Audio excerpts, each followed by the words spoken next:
जो बात अपने पृथ्वी पर जो परिवर्तन हो रहा है, कहाँ तूफान आ रहा है, कहाँ बाढ़ आ रही है, कहाँ आग लगी है, कहाँ का बिजली की, ये सब मतलब सूचना वातावरण की सूचना किससे हमको मिलती है? उपग्रह के द्वारा। और दूसरा, हम जो इंटरनेट का उपयोग कर रहे हैं, इंटरनेट का हो गया, जितने भी सुविधाएं कर रहे हैं, कॉल हो गए, तो किसके द्वारा? हम उपग्रह के द्वारा ही करते हैं, मानव निर्मित। आगे अब यहाँ देखते हैं, सूर्य का पहला जो ग्रह है पहले बुध है। अब यहाँ देखो परिक्रमा और घूर्णन, ये दो शब्द आते हैं। तो परिक्रमण क्या होता है, घूर्णन क्या होता है, पहले इसको जान लेते हैं। घूर्णन अपने अक्ष पर घूमना, क्या कहते हैं घूर्णन? जैसे ये आपकी पृथ्वी है, पृथ्वी अपने अक्ष पर घूम रही है। ये घूमने के कारण क्या होता है? दिन और रात होता है। मान लीजिए यहाँ सूर्य है, ये ऐसे घूम रहे थे, ऐसे जिस दिशा में सूर्य का प्रकाश रहेगा उस दिशा में क्या होगा? सुबह होगी। और जैसे जैसे घूमता जाएगा वैसे वैसे क्या होती? रात होती जाएगी। अब परिक्रमण क्या होता है? तो घूमना तो होगा अपने अक्ष पर घूमना। इसे घूमने में कितना समय लगता है? 24 घंटे का।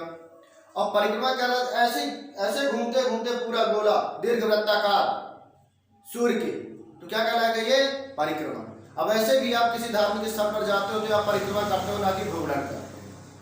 ठीक, अब आगे आते हैं बुध। अच्छा, बुध को कितना लगता है सूर्य की परिक्रमा करने में? 88 दिन लगता है, और घूर्णन में 59 दिन। आगे शुक्र आता है दूसरे नंबर पर। सूर्य को परिक्रमा करने में कितना लगता है? 255 दिन। जितनी दूरी होती जाएगी उनके परिक्रमा काल का समय बढ़ता जाएगा। तो देख लीजिए यहाँ 88 था, यहाँ पर 255 था। अब आगे आता है पृथ्वी। पृथ्वी को नीला ग्रह कहते हैं, या क्यों कहते हैं? इसमें ज्यादातर पानी पाया जाता है पृथ्वी में, और इसमें जीवन जीने के लिए उपयुक्त वातावरण, ना ज्यादा अधिक गर्म है और ना अधिक ठंडी है। तो इसमें जीव पाया जाता है, जीवित ग्रह भी इसे बोलते हैं। इसको पूरा परिक्रमण करने में कितना लगा? 365 दिन। और एक घूर्णन करने में कितना लगता है? 1 दिन, जिसके कारण दिन और रात होती है। अब ये क्या है? क्षुद्र ग्रह। क्षुद्र ग्रह कौन हो? क्षुद्र ग्रह क्या है? ये तो न ग्रह है न उपग्रह है, ये होंगे तो छोटे छोटे मतलब ग्रह टूटे हुए टुकड़े ही है।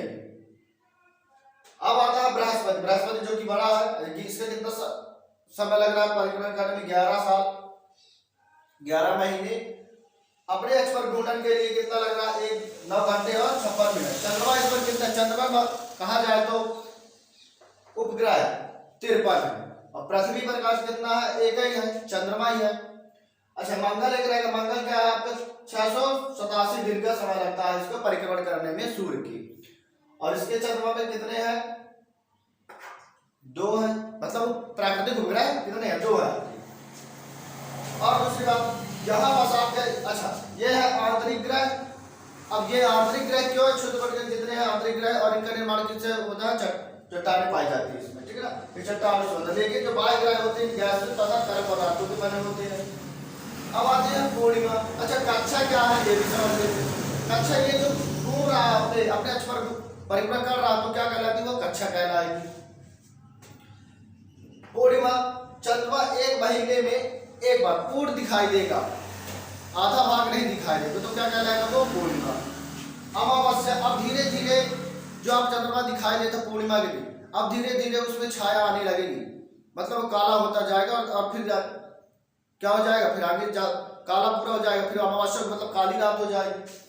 दूसरा खगोलीय पिंड, सूर्य तथा चंद्रमा जो आपको आसमान में आकाश में चमकते हुए दिखाई देते हैं, वो क्या कहलाते हैं? खगोलीय पिंड कहलाते हैं। नक्षत्र मंडल, नक्षत्र मतलब तारों का एक समूह। मान लीजिए जैसे एक तारा यहाँ, एक तारा ऐसे ऐसे, एक समूह क्या कहलाएगा? नक्षत्र मंडल। दूसरा आकाश गंगा क्या होती है? आकाश में बहुत सारे जो आपकी जैसे ग्रह हो गया, उपग्रह, इनका एक सीरियल बना रहता है जिसमें ग्रहों का होता है, छूट गए तो क्या बन जाते हैं? इससे ये आकाश गंगा, मतलब बहुत सारी सौरमंडल उसमें रहते हैं, तो क्या होते हैं? आकाश गंगा।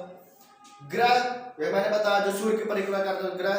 उपग्रह जो ग्रह की परिक्रमा कहलाते हैं, उपग्रह कहलाते हैं। मानव निर्मित उपग्रह इनसेट IRS है आपका, IRS, बहुत सारे आपके उपग्रह हैं मानवनिर्मित। अब आगे है सूर्य का प्रकाश।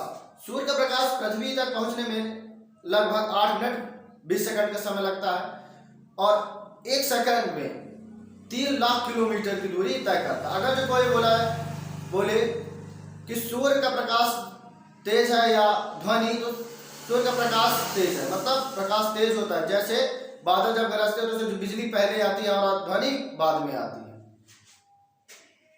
शुद्ध ग्रह उल्कापिंड। उल्कापिंड क्या होते हैं?